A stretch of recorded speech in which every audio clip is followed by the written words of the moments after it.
Hi friends, I am Dr. Pragyan Head of the Department Critical Care Medicine at Care Hospitals, Bhubaneswar.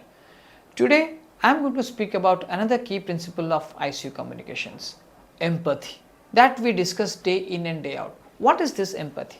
So, empathy is the act of correctly acknowledging the state of mind of the patient or the attender without experiencing it in the same way. So, interestingly, how to show that empathy to the patients. Number one principle, listening.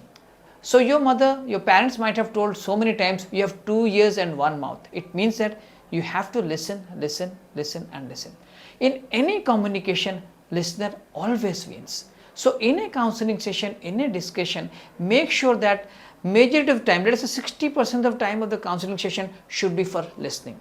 Your answer should be only in monologues, yes, maybe, no. So make sure that majority of the discussion happens in your listening phase. So do listen, and more importantly, do not react, rather make an effort to respond. So we call it as do respond, do not react.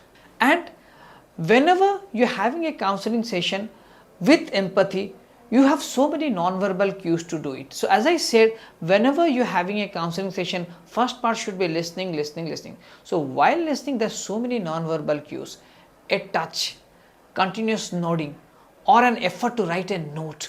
All these things will make patient think that you are genuinely interested.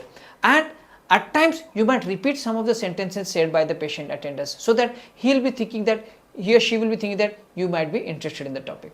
And before the end, you should assess what are the expectations of the attenders or the patient itself. What are the expectations? What they are thinking? Whether the patient should walk and go home, whether they are happy with somebody going on a wheelchair, whether they are happy with the finances. So during the counseling session, before end of the session, you should be aware of the expectations of the attenders.